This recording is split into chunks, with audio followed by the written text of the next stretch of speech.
Good evening and welcome to another session of Bible Talk.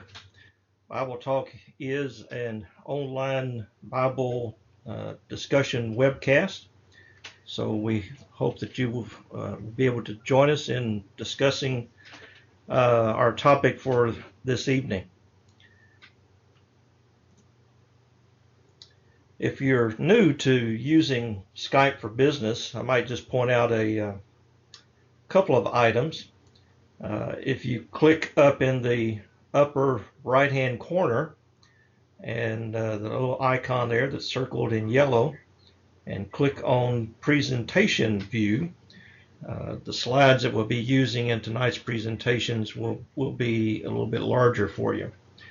And then also if you click down in the lower left, the icon, that opens up a chat box where you can type in any questions or comments that you might have as we go through the discussion this evening. So once you do those two things, your screen should look something like this, and so that you'll be able to see those slides a little better. If sometime you want to join the session and you've forgotten the link to the webcast, you can simply go to this website, www.bibletalk.net. That's www.bibletalk.net. And at the top of the page there, you'll see that there will be a link to each Thursday evening's session. If anytime, either during the session, of course during the session I'm not checking my email, but during the week you want to email me. My email address is ron@wordsout.org.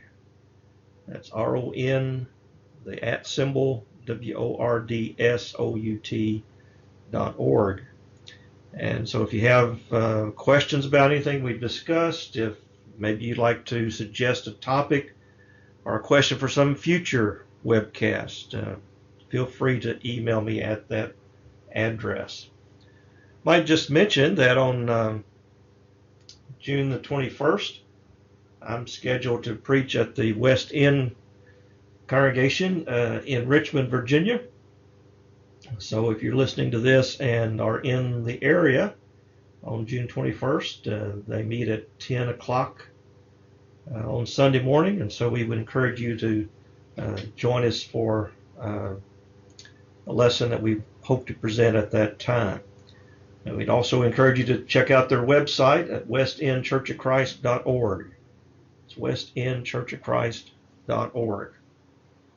Our topic for this evening is Jesus, angel or almighty. There are some individuals who believe that Jesus was simply an angel, maybe the chief angel,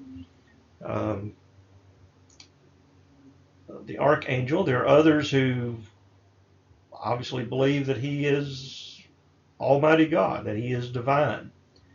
And so we encourage you to, again, if you want to type in the chat box, if you click on the chat icon in the lower left, that'll open the box for you. And if you're not in presentation view, up in the top right corner, if you click on that icon, choose presentation view, the slides will be a little bit larger for you. As we think about that question, let's go to a passage in 1 John before we look at the question itself and see what John says here in 1 John chapter 4, beginning verse 1. He says, "Beloved, believe not every spirit, test them to see if they are from God, because many false prophets have gone out into the world." John encourages us, he in fact exhorts us to not believe everybody that comes along, that we need to try things, make sure they're correct, because, as he says, many false prophets have gone into the world. And in the next few verses, he gives us some tests to apply. In this case, continuing in verse 2, he says, "You know the Spirit of God by this, every spirit which confesses that Jesus Christ has come in the flesh is of God, and every spirit which does not confess Jesus is not of God. This one is of the Antichrist, of whose coming you have heard, and know already he is in the world. So here's a test. Here's one of the tests that he gives in this passage. Are they confessing that Jesus is the Christ, that he came in the flesh? As he continues in verse 4, he says, "You are of God, little children, and have overcome them, because he who is in you is greater than he who is in the world. They themselves are of the world, and they speak of the world, and the world hears them." Here's another test. Is the world hearing them? You know, Paul speaks to Timothy in 2 Timothy chapter 4 about some who'd want to have their ears tickled. False prophets, false teachers will often tell people what they like to hear rather than what they need to hear. So there's a test to help us to see. And then finally, in verse 6, he gives one other final test when he says, "We are of God. He who knows God hears us. He who is not of God does not hear us. By this we know the spirit of truth and the spirit of error." And so those that would listen to the inspired apostles and prophets, those who recorded the New Testament for us, they're of God. They're the spirit of truth. Those who will not listen, will not follow the inspired teaching, of course, are of the spirit of error. So there's truth, there's error. And in talking with, discussing the scriptures with our friends, our neighbors, there are times when we have to point out that there's some things that are not, that some people teach that are not wrong, that are not right. They're incorrect. And if that's the case, as we study this particular topic tonight, we encourage you to be open-minded, be patient. We'll try to be the same as we study this question. And again, let's see what John says, he who knows God hears us. Let's see what the inspired writers had to say about this topic. And if we find ourselves, mistaken about it, then hopefully we'll have the correct attitude that we will seek to correct that and have it in harmony with the scriptures. Saying that, let's again talk about some who do believe that Jesus was simply a created being. Doing that again without any animosity toward Jehovah's Witnesses. We've talked with many of them and have known several. But in this particular publication of the Watchtower Bible and Tract Society, it says, "This firstborn Son of God remained in a unique position, for as much as he remained the only Son who was created or begotten directly by God the Creator. Thus he remained only begotten, the only direct creation of Jehovah God." So it's their teaching that Jesus was created. He is a created being. And in another book called Aid to Bible Study that a lot of witnesses carry with them as they go door to door to use as an aid when they talk to individuals, that particular work says that the scriptural evidence indicates that the name Micah applied to God's Son before he left heaven to become Jesus Christ and also after his return. And so they not only believe he is a created being, but they believe he is Micah the archangel, so that Jesus would be an angel and not divine. As we examine this particular question, I think there's one chapter in the Bible that deals directly with this whole topic, and that's in Hebrews chapter 1. The book of Hebrews, the key word in the book of Hebrews is the word better. In that book, we see this word being used over and over again to talk about several things. For example, we have a better hope in chapter 7. We have a better covenant. We have better promises in chapter 8. In chapter 9, he talks about we have better sacrifices. We have a better possession in chapter 10. uh, looking for a better country, and in verse 35 of that same chapter, a better resurrection. So in chapter 1, the writer is dealing with comparing Jesus and the angels, which deals directly again with our subject. And he begins that chapter by saying, long ago, God spoke to the fathers by the prophets at various times in many ways, but in these last days he has spoken to us by his Son. God has made the worlds through his Son and appointed him to be heir of all things. The Son is the radiance of his Father's splendor and the exact expression of the Father's nature. The Son bears up the universe by his mighty word. After the Son had made a cleansing of sins, he sat down at the right hand of the Majesty in heaven. The Son inherited more excellent name than the angels and is superior to them. In these two verses, we see him contrasting Jesus' relationship to the Father. He is the radiance of his Father's splendor, the exact expression of the Father's nature. And also we find him talking about his relation to the angels. He's inherited a more excellent name than the angels and is superior to them. So we find that Jesus is spoken of in this chapter as being superior to the angels and having the exact expression of the Father's nature. As we look at some other translations of that particular expression, the English Standard Version says the exact imprint of his nature. The American Standard says the exact representation of his nature. Good News Translation says the exact likeness of God's own being. Contemporary English says, in like him in every way. And the Revised Standard Version says that Jesus is the very stamp of his nature. And it's interesting that that particular translation uses that word, because as we look at the original Greek word that the Hebrew writer uses, according to Vines, it was a tool for graving and then came to mean a stamp or an impress, as on a coin or a seal, which he says, in which case the seal or die which makes an impression bears the image produced by it, and vice versa. All the features of the image correspond respectively with those of the instrument producing it. So that was the background, the meaning of that particular word the Hebrew writer is using in verse 3.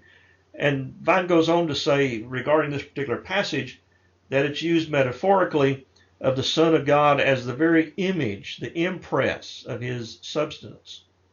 The phrase expresses the fact that the Son is both personally distinct from and yet literally equal to him of whose essence he is the adequate imprint. The Son of God is not merely his image, he is the image of our impress of his substance, our essence. It is the fact of complete similarity which this word stresses. And so the Hebrew writer is saying basically the same thing that the Apostle Paul wrote in Colossians chapter 2 and verse 9 when he's talking about Jesus said that in him the entire fullness of God's nature dwells bodily. And so here in the very beginning of this chapter, he impresses us with the fact that Jesus has the exact nature and essence of God himself. Jesus obviously referred to himself as the Son of God, and in that expression, he used it in a way that is different from the way that we as Christians are the sons of God. Again, certainly we do have that great blessing of having that relationship, as Paul talks about in Galatians chapter 4. He says, but when the completion of the time came, God sent his Son, born of a woman, born under the law, to redeem those under the law so that we might receive adoption as sons. And because you are sons, God has sent the Spirit of his Father into our hearts, crying, Abba, Father. So we are, in one sense, sons of God. And in like fashion, angels are referred to by Job, or in Job chapter 38 and verse 7, as shouting for joy at the creation, as he refers to the angels here as sons of God in that particular verse. But Jesus is not the Son of God in that sense. He's unique, as a very familiar passage, of course, deals with that fact that God so loved the world that he gave his unique Son, so that no one who believes in him will perish, but will have eternal life. And in fact, we see that when Jesus used that expression, people recognized that he was making a claim to being divine.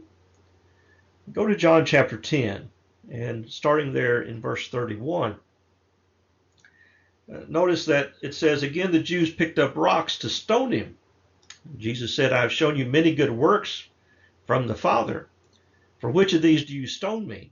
The Jews answered, we do not stone you for a good work, but for blasphemy. You, a man, are making yourself God.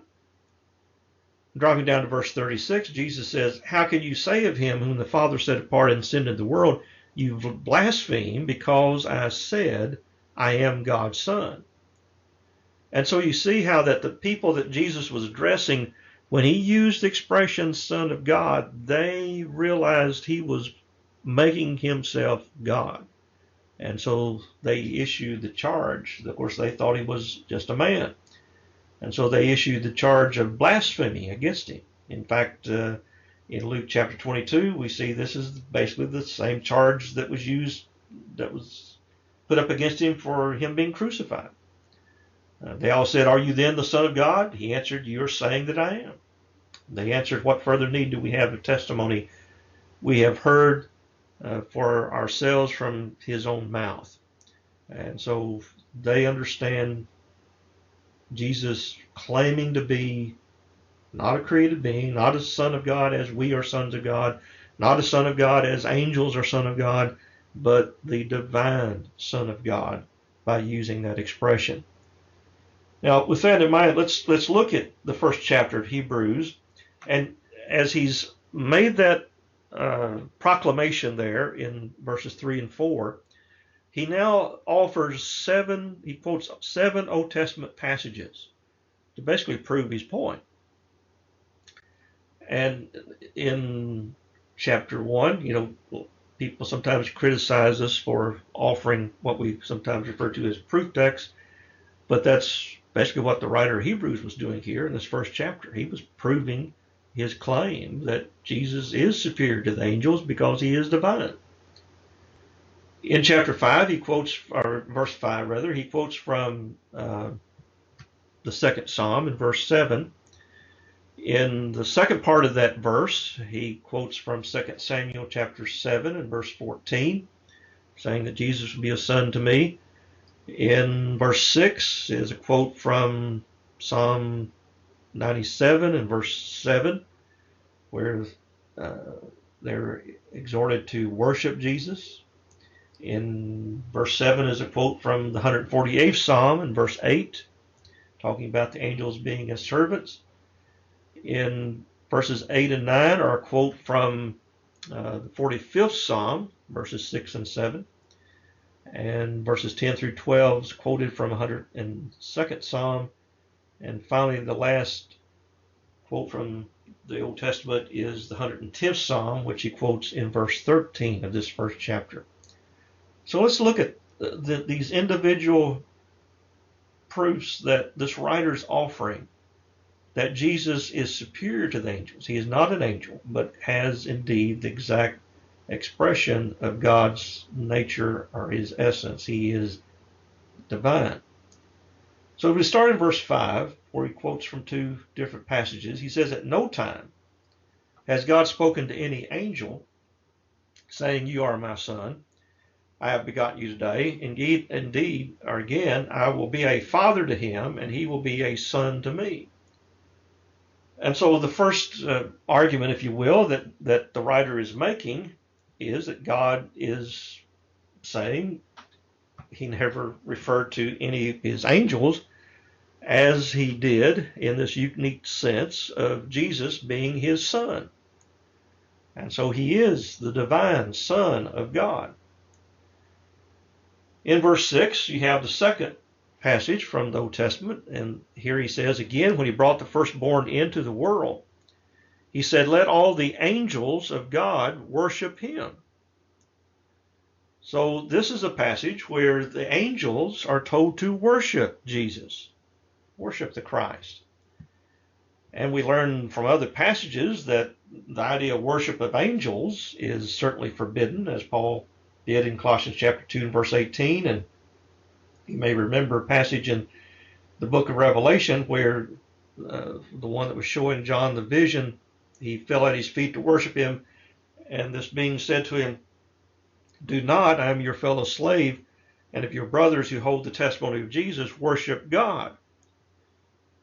And so we're not to worship angels, but God is to be worshiped, and yet his argument again here in this second case is that God directed angels to worship Jesus, showing the superiority of Jesus over the angels. The next passage he quotes in verse 7, concerning the angels, the scriptures say, he makes his angels winds and his servants a flaming fire. Excuse me. The point the writer is making here is that angels are simply servants. They carry out the directives of God. There were times when the angels, you remember in the Gospels, they came and ministered to Jesus on a couple occasions. And so they're not the divine Son of God. No one's been directed to worship servants. They're there to serve. And then verses 8 and 9, very important point in this regard. It says, but to the Son, the Father said. So we have the Father speaking to Jesus. And here's what he says. Your throne, O God, is forever and ever. The scepter of righteousness is the scepter of your kingdom. You have loved righteousness and hated iniquity. Therefore, God, even your God, anoints you with the oil of gladness above your fellows. So here the Father, speaking to Jesus, the Son, says directly to him and refers to him as God. Your throne, O God, is forever and ever. Now this is, again, a plain, simple passage, and obviously conflicts with the Jehovah's Witness teaching. They do have their own translation, and they almost have to get around this particular passage. The New World Translation translates this verse, says, but with reference to the Son, God is your throne forever. The scepter of your kingdom is the scepter of uprightness. But there's really, if you look at all the other standard translations of this particular passage, King James, thy throne, O God. American Standard, thy throne, O God. The New American Standard, again, same thing. The New King James Version, the New Revised Standard Version, the New International Version, the English Standard Version, the New English Translation. All of these passages, you think of the hundreds and hundreds of Greek scholars that were involved in producing these translations over many different years, obviously even different centuries. And no one has translated it the way the Jehovah's Witnesses, again, interpret this particular passage. They had to produce their own translation to get away from the idea that the argument which the Hebrew writer is making in this passage is that Jesus is a divine ruler. God the Father says to him, O God, and talks about his throne, him ruling on his throne. And so a plain proclamation of the deity of Jesus in that particular passage. But the Hebrew writer is not finished yet. And he continues in verse 10, and in the beginning, Lord, you laid the foundation of the earth, and the heavens are the works of your hands. They will perish, and you will remain. All of them will become old as a garment, and as a coat you will roll them up. As a garment they will be altered, but you are the same, and your years will not cease. So here he is talking again here you have God talking to the Son, and he says, in the beginning, Lord. He refers to him as Lord in this passage. And, I know they don't do much diagramming of sentences in school nowadays like they did when I was in school. But if you take these verses 8 through 12 and again do a simple diagram, you see what's taking place here. The Father is talking to the Son. In verse 8, he says, your throne, O God. Here in verse 10, he's again still the Father talking to the Son. And he says, in the beginning, Lord, addresses him as Lord. Now, this particular word that he uses here, we mentioned that these were quotes from the Old Testament. This is a quote from Psalm 102, and in Psalm 102, he's obviously talking about Jehovah. The Jehovah's Witnesses not only have their own translations, they also have their own interlineal or Greek translation. And in the beginning of that, it says that every Greek reader must confess that in the lexicon, that's the Greek Old Testament, the Greek words, those are for Lord and God, have been used to crowd out the distinctive name of the supreme deity, which they would say is Jehovah. Hence, the modern translations is warranted in using the divine name as an equivalent to these two Greek words. That is, at places where Matthew and etc. quote verses, passages, and expressions from the Hebrew Scriptures are from the lexicon where the divine name occurs. So basically what they're saying is that we believe the divine name should always, which they say is Jehovah, should be used even in the New Testament, especially when those Old Testament passages are being quoted where Jehovah occurred. And again, in another book that we've already referred to, it says it is on such a basis that translators of the Greek scriptures containing the name Jehovah have proceeded. Outstanding, however, in this regard is the New World Translation used throughout this work, in which the divine name in the form Jehovah appears 237 times in the Christian Greek scriptures. So they make the point clear that they're going to use the term Jehovah in the New Testament when those Old Testament passages are quoted, where Jehovah is obviously again in the Hebrew in the Old Testament. But when we look at their translation of Hebrews chapter 1 and verse 10, other passages where they're quoting Old Testament passages, they use Jehovah. But here in verse 10 of Hebrews 1, they do not. They leave it as Lord. But let's go back to that 102nd Psalm that the Hebrew writer is quoting here in Hebrews chapter 1. In verse 12, beginning there, it says, but thou, O Jehovah, you remember this psalm, God's talking to Jesus, and he's talking to him, and he says, to him, O thou, O Jehovah, calling Jesus Jehovah, wilt abide forever, and thy memorial name unto all generations. For Jehovah hath built up Zion, he hath appeared in his glory. Of old didst thou lay the foundations of the earth, and the heavens are the work of thy hands. That's the verse that's quoted in Hebrews chapter 1. So it should be clear to us as we examine this passage that the Lord in Hebrews 1 is Jehovah, and that's talking to Jesus, not the Father. The New King James makes a similar point in the preface. It talks about the covenant name of God, and that, again, being Jehovah, was usually translated from the Hebrew as Lord or God, using capital letters, as shown in the King James Old Testament. It says, regarding its work, this tradition is maintained. And so whenever you'd have the word Jehovah, they're going to capitalize either Lord or God. And so we find in Hebrews 1 and verse 10 that Lord is capitalized. These scholars that translated the New King James Bible recognized that was a reference to Jehovah. You could also look at the New American Standard Bible, again in Hebrews, and in the preface it says there's yet another name which is particularly assigned to God as his special or proper name, that is the 4 letters Yahweh or Jehovah. This name has not been pronounced by the Jews because of reverence for the great sacredness of the divine name. Therefore, it was consistently pronounced and translated Lord in all capital letters. And when we look in Hebrews chapter 1 and verse 10, again it says, Thou Lord. And they recognize the fact that it is Jehovah that is being addressed in that particular psalm. And now it is made clear that God is speaking to Jesus when that psalm was expressed or when it was written.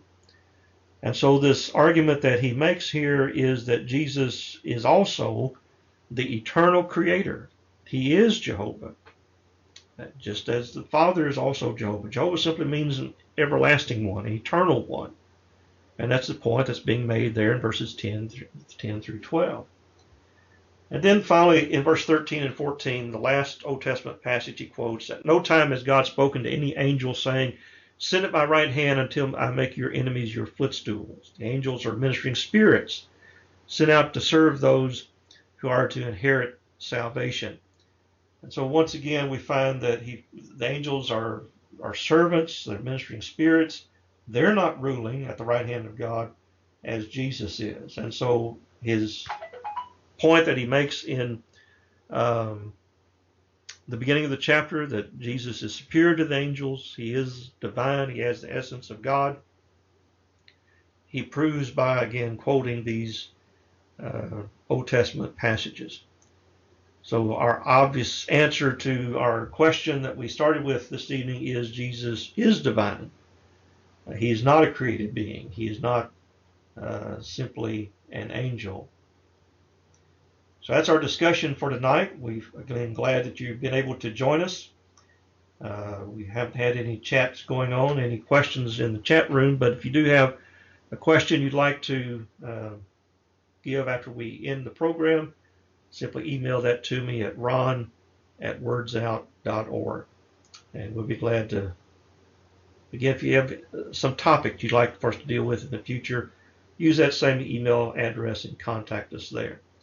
We appreciate all those that joined us this evening and hope you have a good evening.